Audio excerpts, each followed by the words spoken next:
Et salut à tous, j'espère que vous allez bien. Bienvenue dans Soccer Manager Liverpool sur FC24. Aujourd'hui, au programme du très très lourd. Vous le voyez juste en dessous, on affronte le deuxième de Première Ligue qui n'est autre qu'Arsenal. Hier en vrai, du coup, défaite de Liverpool contre Arsenal. Ça relance un petit peu le suspense en Première Ligue. Et grâce aux deux matchs de retard qu'a Manchester City, en cas de 2 victoires consécutives tout simplement sur ces matchs, de retard, il passe directement à 1 point ou 2 je crois, devant Liverpool. Donc ça relance complètement le suspense et le reste du programme. Je ne sais pas si je vais faire Burnley ou Brentford. Ce qui est sûr, c'est que dans cet épisode, il y aura au moins 3 matchs, peut-être 4 pour avancer un petit peu parce on est un petit peu à la bourre sur les carrières managers. Autre chose que je devais vous dire, on va passer en mode, comment ça s'appelle? En mode ultime. Voilà, le mode le plus compliqué, vous le voyez, voilà, c'est fait, c'est officiel et j'aurai des petites explications à vous donner sur la carrière avec l'Olympique de Marseille. Mais bon, ça, je le ferai en temps voulu. On va avancer du coup dans le calendrier, on va se préparer à ce match contre Arsenal. Ça va être, assez important du coup de très, très bien de très, très bien commencer ce match. Alors non, je ne vais pas faire les entraînements, je voulais faire le rapport d'avant-match, voilà. Du coup, on a un 4-3-3 resserré avec Ramsdale, Saliba, Gabriel, Tomiyasu, Gaïa, Rice, Jorginho, Odegaard, Martinelli, Saka et Jesus. Très, très belle compo avec Havertz, Trossard, Zinchenko, Raya, heu, j'ai buggé parce que j'ai non, c'est Gaïa, voilà. Timber, Fabio Vieira et John Jules et White a pris un rouge, donc il n'est pas là.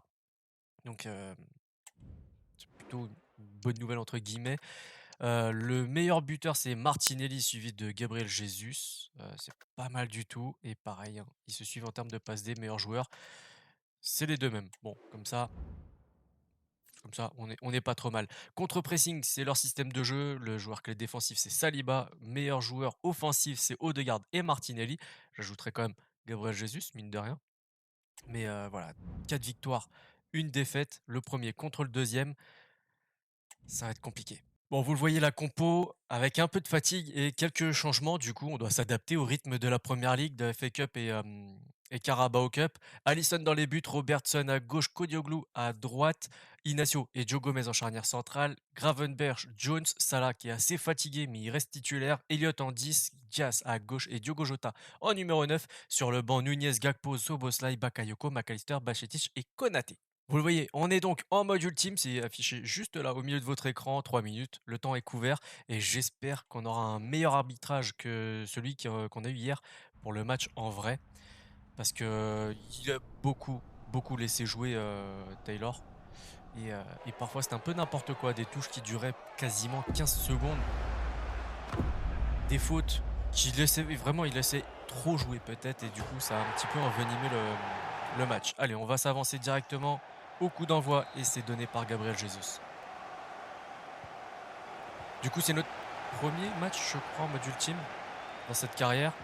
Donc la difficulté sera, forcément un cran au-dessus et contre Arsenal qui plus est, qui est le deuxième de Première Ligue, ça va être, d'autant plus compliqué.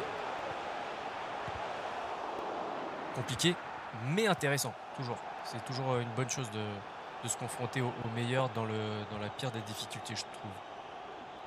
Juste que précédemment, je ne pensais pas avoir encore le niveau nécessaire et là, j'ai un petit peu, croqué la balle avec, Salah.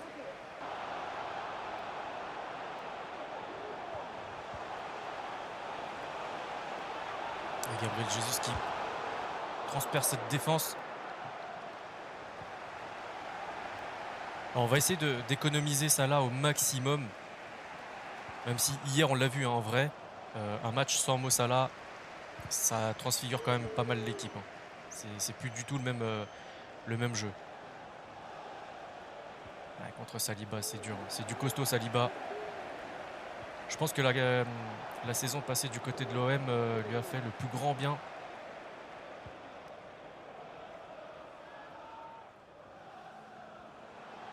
Alors les milieux, faut défendre, faut essayer de mettre un peu d'intensité quand même. Ça aiderait pas mal le travail défensif.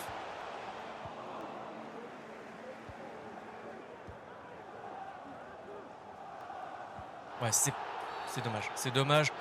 30e minute, un petit carton pour Martinelli qui a été très très bon hier. Ouf, Gaïa qui nous a mis dans le vent 2 joueurs. Honnêtement, avec le changement de difficulté, si on arrive à maintenir le point du nul, je pense que c'est pas dégueu.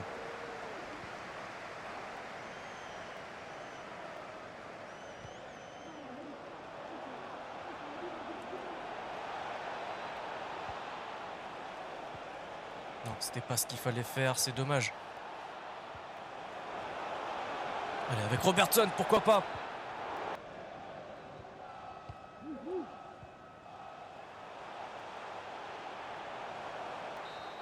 Allez, c'est la mi-temps, 0-0. Je trouve le match assez équilibré, même si je ressens une légère domination de la part d'Arsenal, qui se traduit dans la possession et dans le nombre de tirs, évidemment. Mais ça va, on s'en sort pas trop mal. En termes de fatigue, Salah commence à tirer pas mal la langue. Je pense que Bakayoko fera son apparition, voire euh, passer Gakpo à la place de Luis Diaz. Et Luis Diaz, côté droit, c'est ce qui se fait en vrai. Après, en vrai, ils n'ont pas Bakayoko, donc je pense que Bakayoko n'est pas non plus la mauvaise idée du siècle.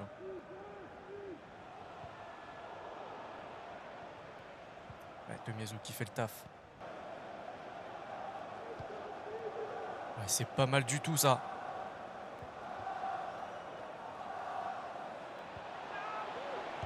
Allez, la frappe lointaine, c'est contré. On est déjà à la 61e minute, il va falloir penser à quelques changements. Le temps passe vite. Les actions sont rares. De notre côté en tout cas.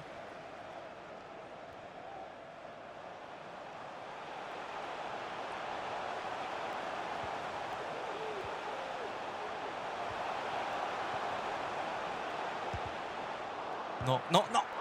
Penalty. Je pensais avoir une main dans le cafouillage. Allez, 68e, on va faire des changements. Et Mo Salah va devoir quitter le terrain. J'ai envie de mettre Bakayoko. Je vais pas mettre Gakpo. Jones un petit peu juste. On va faire rentrer Maka. Ouais, ça peut le faire. Ça peut le faire, même s'il est un peu fatigué.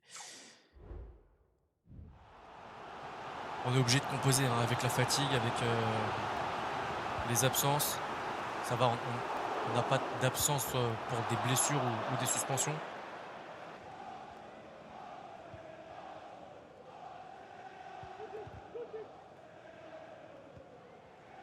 C'est pas mal.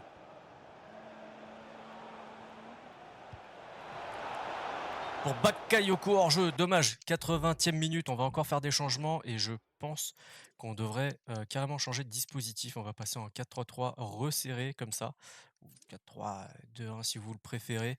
On va faire sortir Elliott, on va faire rentrer Soboslai. Ouais, il est plus à l'aise dans un dispositif, dans un poste de milieu offensif. Alors on va lui donner. Par contre, Gravenberch derrière, il n'a pas le choix, il faut qu'il redescende. Sinon, on va être complètement à la rue. Et ouais, ça a l'air pas trop mal. Je vais mettre Gakpo à la place de Diaz. Et inverser ces deux-là.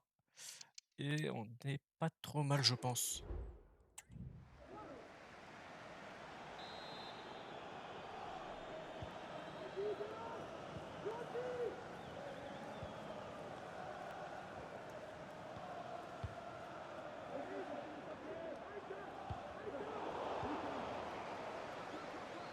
Ah, il est trop long ce contrôle.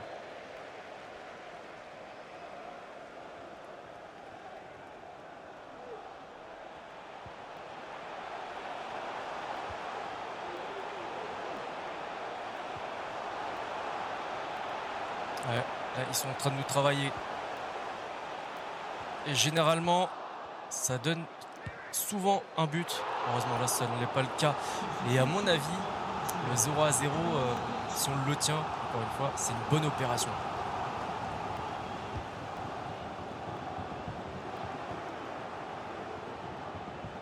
Ouais, j'espère pouvoir finir cette contre-attaque. Non, ça ne sera pas le cas. 0-0 contre Arsenal.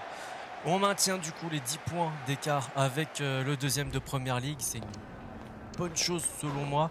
Par contre, c'est vrai qu'on a été dominé, on a tiré seulement 2 fois. Je le rappelle, hein, le pic de difficulté est supérieur, on est passé en mode ultime. Ça excuse pas tout non plus, je suis totalement d'accord avec vous, mais il faut quand même garder ça dans un coin de notre tête. Pour ce qui est des notes des joueurs, le flop de leur côté, c'est Kai Havertz qui a joué 2 minutes, donc on va pas le compter. Declan Rice et Gaïa qui prennent 6-2 et 6-3, tout comme Odegaard. Il y a beaucoup de 6-4 ici, vous le voyez. Le top, c'est Tomiyasu avec un 7-3 et Gabriel Jesus un 7,1. De notre côté, le flop, c'est Bakayoko. Il a joué 24 minutes, 5-3. Il n'a pas apporté ce que j'espérais. Gravenberch 5,5. Et pareil, hein, les remplaçants n'ont pas apporté ce que je souhaitais, mais en même temps, ils ont eu entre 12 et 25 minutes de temps de jeu, c'est pas énorme. Alisson, homme du match, 7,7 et 8 tirs subis, 4 cadrés, 3 arrêts, suivi par Harvey Elliott, 6,5. Vous êtes invaincu, toujours 23 matchs sans défaite, c'est une bonne chose, mais on n'est pas obsédé par ça. La preuve, un match nul, on arrive à s'en contenter. Ça va.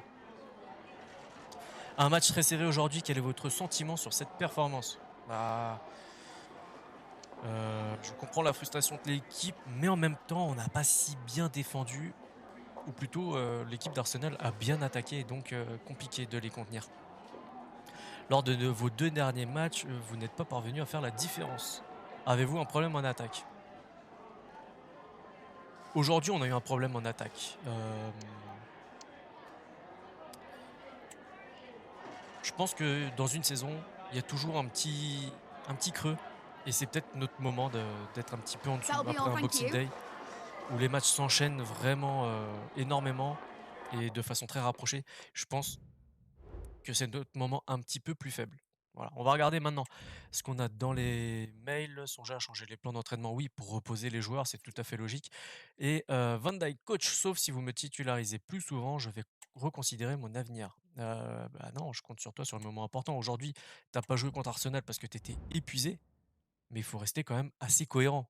Allez, on enchaîne avec cette équipe de Burnley qui joue en 4-2-3-1 avec Muric, Oshie, Ekdal, Vitinho, Truffert, Trésor à gauche, Benson à droite, Cork, Matsengo, Andouni et Larsen en numéro 9, Santa Maria, Jordan, Berg, Aldakil, Rodriguez, Obafemi et Vigouroux sur le banc. Vous le voyez tout en bas avec 2 nuls, 2 défaites et une victoire. Ils sont à la 18e, c'est juste là.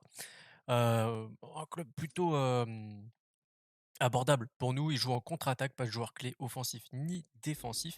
On va quand même regarder quel est le meilleur buteur. C'est Amdouni, suivi de Goodmanson. Ok. Et en moyenne, le meilleur, c'est Rodriguez, suivi de Vigouroux, pardon, le gardien, ainsi que Amdouni. Donc, deux, trois joueurs quand même à surveiller, mine de rien. De notre côté, on est parti en 4-3-3 point de basse avec Correa dans les buts, Tsimikas à gauche, Alexander Arnold à droite, Van Dijk un petit peu fatigué, toujours avec Konaté, Bajcetic, Elliott et Jones au milieu de terrain. Et en attaque, on retrouve Bakayoko, Gakpo et Darwin Nunez. Sur le banc, Diaz, Jota, Soboslai, Watts, McAllister, Camara et Joe Gomez. Vous le voyez, nous sommes toujours en mode ultime. 3 minutes et sous la pluie, cette fois-ci à Anfield.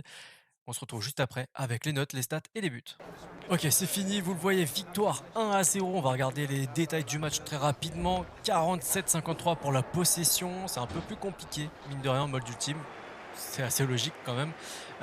Pour le nombre de tirs, on a tiré quand même 10 fois, 50% de précision de tir seulement, contre 4 en face et 2 tirs cadrés. Donc ça va, on n'a pas été si en danger que ça.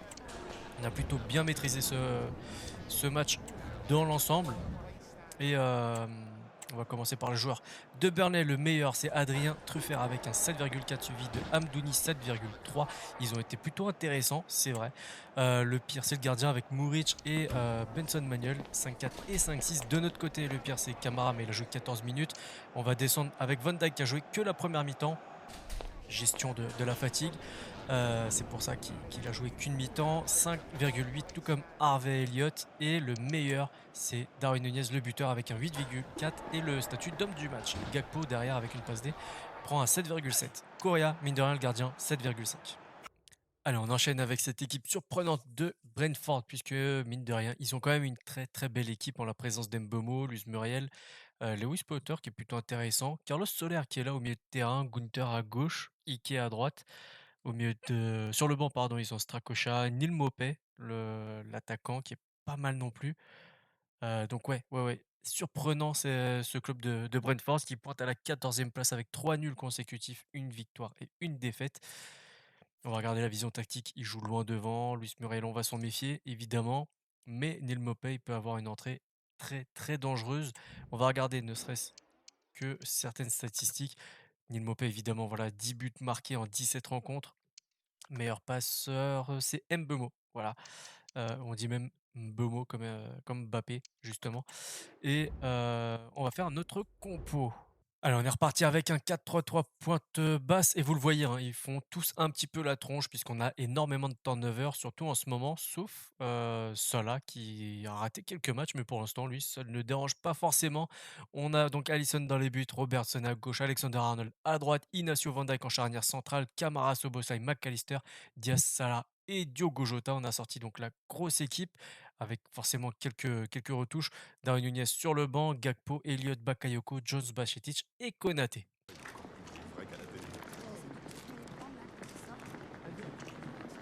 Vous le voyez, meilleur buteur de Première Ligue, Mo Salah. Par contre, on n'a pas son nombre de buts. Ça, c'est dommage. D'ailleurs, en vrai, à l'heure actuelle, où je tourne cet épisode, on a City qui affronte justement Brentford. Et le dernier coup d'œil que j'ai jeté, ils étaient en train de gagner 2-1 Manchester City.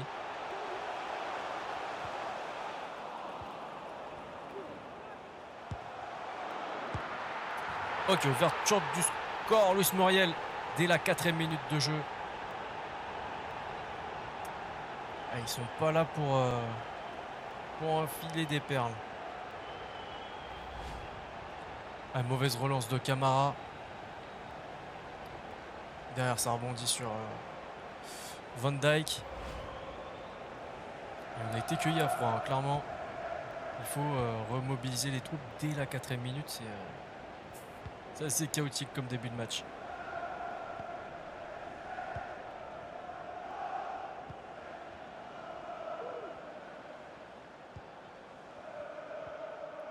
Allez, Diogo Jota qui garde ce ballon.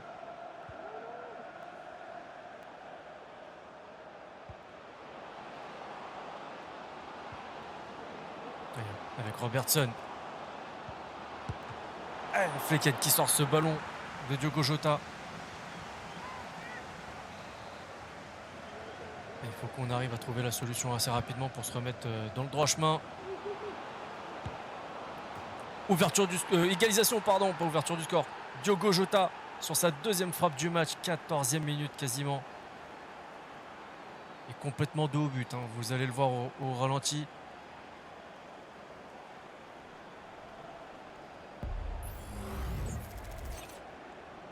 Et complètement dos au but, sauf bah forcément, il sait où se trouvent les cages. Et il a la chance justement de voir Flecken pas très bien positionné après ce corner.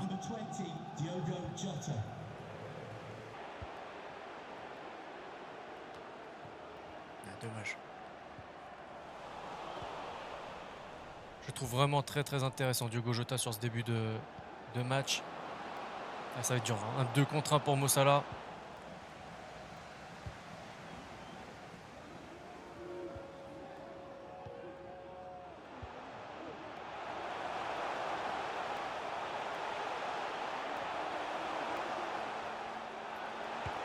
Oh là là, Lewis Potter, il nous a enrhumé 3 défenseurs. Ça, c'est pas terrible. Il va falloir qu'on se réveille.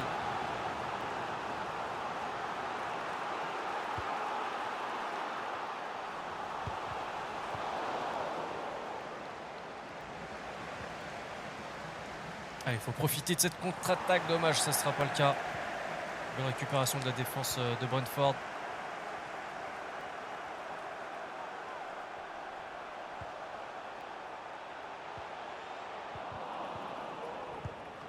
Oh, alors c'est un réflexe d'Alisson. On est déjà à la 49e, monsieur l'arbitre. Il faudrait peut-être siffler la mi-temps.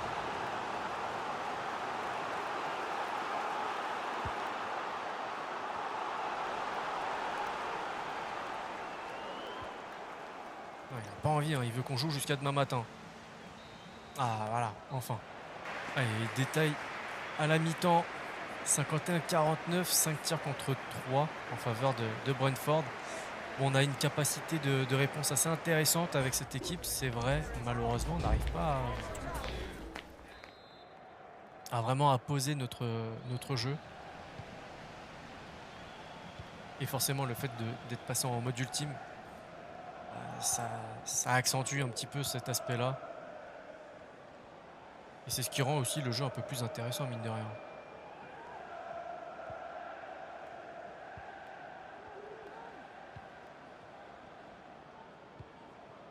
Ah, c'est peut-être un peu trop long, évidemment. Évidemment. Il est très rapide, Luis Diaz, mais faut pas exagérer non plus. Allez, Baptiste qui cède sa place. Et comme d'habitude, on voit pas le nom du joueur.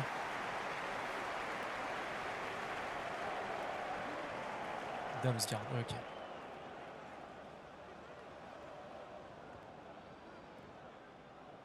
Ouais, l'accélération de Salah. Malheureusement, Janelt, il est très très rapide aussi dans sa réaction. Gros tacle grossier de la part d'Alexander Arnold. Et il récolte un carton jaune. Ça, c'est... Défensivement, il va falloir faire un peu plus attention à lui.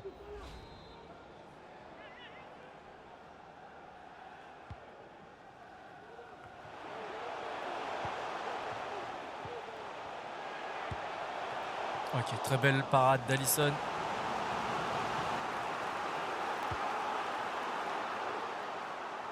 Allez, on essaie de créer une contre-attaque. Allez, Alexander Arnold en plus, il peut le faire. Il peut y aller accompagné de Mo Salah sans aucun problème. Vous la voyez venir, évidemment. Évidemment, le but le plus facile du monde, Mo Salah, qui nous fait passer devant grâce à une passe d'Alexander Arnold qui a traversé quasiment tout le terrain. C'était évident. Même si à un moment, je me suis dit, tiens, si on la faisait à Luis Diaz. Je veux dire Luis Suarez. Ça fait un petit moment qu'il n'y est plus. Alors, on va faire des petits changements aussi, mine de rien. On est déjà à la 65e. Luis Diaz, tiens, on ne l'a pas énormément vu. On va le sortir. Harvey Elliott va prendre la place de Soboslai. On va faire entrer Bajcetic aussi à la place de Camara. Et pour l'instant, on fera que ces changements-là. Comme ça, ils seront effectifs à la prochaine sortie de balle. 18 buts dans 21 matchs pour Mo Salah. Impressionnant. Ouais, c'est bien, récupération de McAllister. L'équipe de Brentford qui est un petit peu lâchée là, on le sent. Allez, Diogo Jota. Et c'est très très bien sorti par Flecken. Très belle parade. Les 73e, les changements enfin effectifs. Dommage, on aurait pu faire le petit 3-1 là. Ce serait donné un petit peu d'air pour la fin de la rencontre.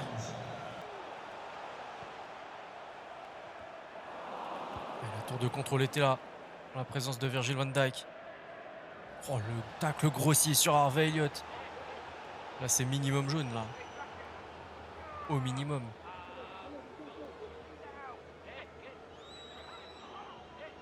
Ah, et rouge. Ah, c'est dommage, parce qu'en plus, il faisait un bon match, hein, Janelt. Mais là, ouais, un tacle grossier comme ça par derrière, c'est... Ah, ils font quand même rentrer un attaquant, Nimopé. Il tente quand même quelque chose d'intéressant. On va faire sortir Diogo Jota qui est assez fatigué. Et Jones à la place de McAllister. Comme ça, normalement, tous nos changements sont effectifs pour cette fin de match.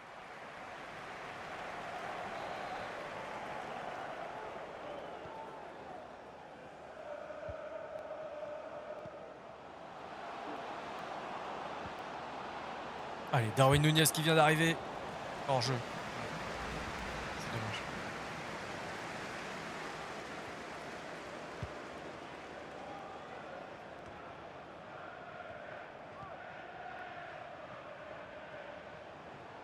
Ouais, c'est vraiment très intéressant. Allez, Gakpo. Non, ça veut pas. Hein. Flecken qui fait un très gros match.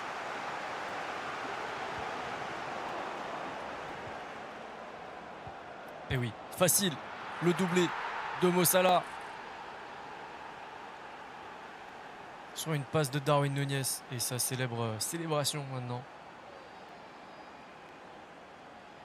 Ah, c'est une victoire qui va faire du bien quand même après le match difficile contre, je me rappelle plus. Mais contre Arsenal, on avait fait un match nul aussi qui était pas simple à gérer.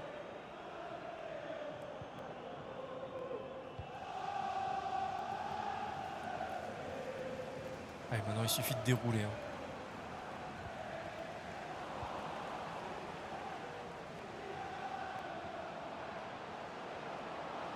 Allez, Darwin. Il a sifflé au moment de la frappe de Darwin. Ça veut dire que s'il y avait but, il n'aurait pas compté. C'est fou quand même. Allez, les détails du match, 54-46 en même temps. Bon, 53-47 du coup. En même temps avec un carton rouge pour Brentford. Ça déséquilibre quand même la rencontre. 75% de précision de tir contre 78. C'est vraiment pas mal ce qui se passe du côté de Brentford.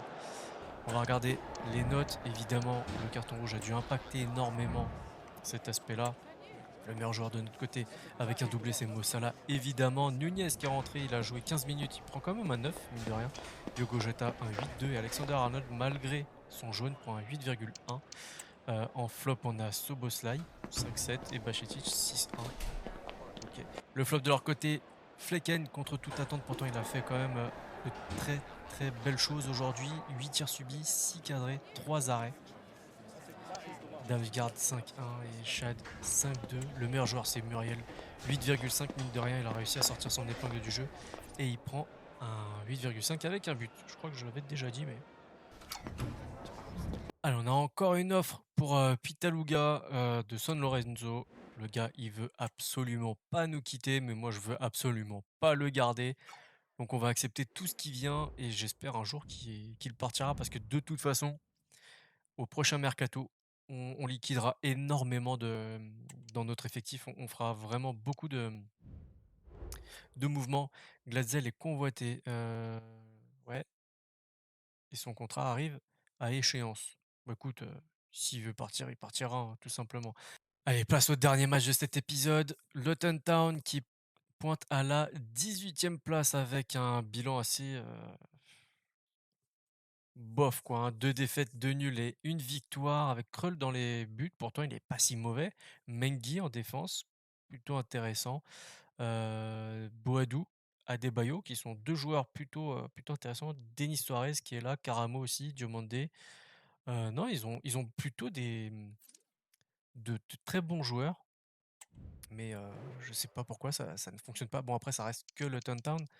Mais ouais, Adebayo, 11 buts quand même, c'est déjà pas mal. Et ils ont pas mal de passeurs D. Bon, bah, on va voir ce que ça donne contre nous maintenant. Allez, c'est parti pour la compo en 4-2-3-1 avec Correa dans les buts, Tsimikas à gauche, Kadioglu à droite, Gomez et Konaté en charnière centrale. Au milieu de terrain, on retrouve Gravenberch et Bajcetic. Au milieu, Bakayoko, Elliott et Watts, la pépite du centre de formation. En numéro 9, Darwin Núñez et sur le banc, Jota, Gakpo, Soboslai, Diaz, Jones, McAllister et Van Dijk. Pas de Mo Salah, on le laisse un petit peu au frigo pour le moment. Au pire des cas, on fera comme en vrai.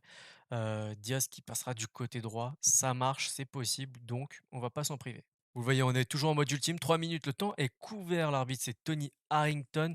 Je vais faire le match de mon côté. Je vous retrouve juste après avec les notes, les stats et les buts. Alors, on va vivre ces dernières secondes ensemble.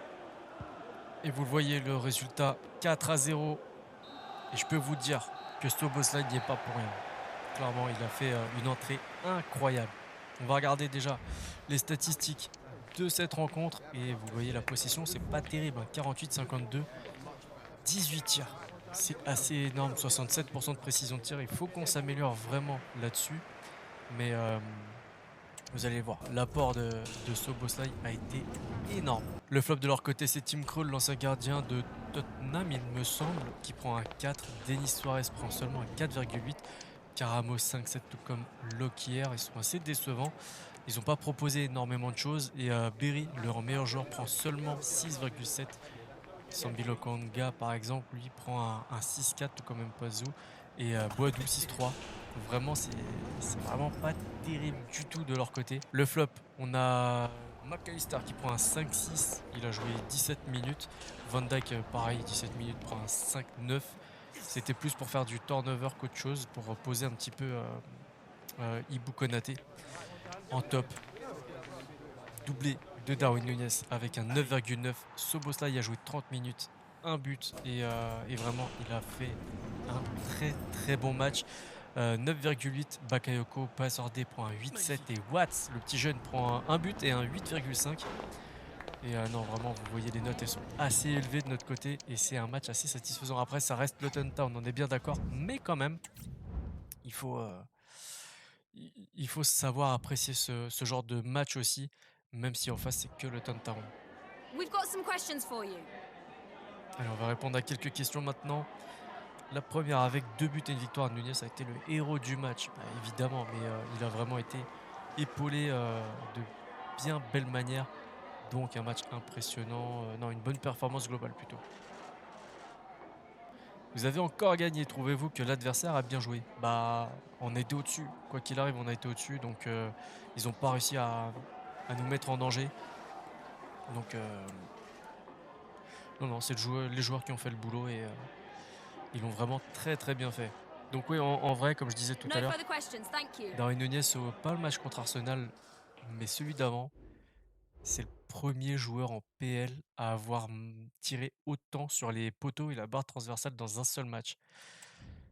À mon avis, à ce moment-là, tu te dis: «J'arrête, j'arrête, j'en ai marre». Alexander Arnold qui nous dit: «Coach, merci de m'avoir écouté, de m'avoir laissé une chance». Bah, les mecs, ils jouent pas un match, ça y est, ils commencent à venir taper à ta porte, pour se plaindre, c'est n'importe quoi. Allez, petit point en classement, vous le voyez, on est toujours premier et invaincu, 22 victoires, 4 matchs nuls, 70 points cumulés. Derrière, on a Manchester United qui est passé devant Arsenal à la deuxième place, Arsenal qui est descendu donc à la troisième, City qui continue à monter un petit peu, ils sont quatrième à 49 points. Tiens, on va regarder un petit peu ce qui se passe pour Chelsea, sixième, Newcastle septième. Ok. Qui est-ce qu'on n'a pas vu? Brighton 14e, hein, ça remonte pas, hein, c'est compliqué pour eux. Allez, au prochain épisode, on va regarder ce qui nous attend très rapidement. Dans le calendrier, on a donc la fin du mois de février. Et ensuite, oh tiens, on a le tirage au sort de la Ligue Europa. Et c'est donc la Lazio qu'on affrontera. Et je pense qu'on fera, on fera Nottingham. Ouais, on fera Nottingham, Lazio et City. Très très gros programme la semaine prochaine. Et pourquoi pas, pourquoi pas, pour avancer un petit peu plus, le 4e match, le retour contre la Lazio. On verra ça plus tard. Allez, c'est fini pour aujourd'hui. Un gros programme, 4 matchs, c'est assez rare, mais bon, il faut avancer un petit peu plus rapidement dans cette carrière si on veut faire une deuxième saison avant l'été. Si cet épisode vous a plu, le petit like, le partage, le commentaire, l'abonnement si ce n'est pas déjà fait, pensez à activer la petite cloche pour ne rien rater de ce qui se passe sur la chaîne. D'ici là, prenez soin de vous, prenez soin de vous, à la prochaine. Ciao, ciao.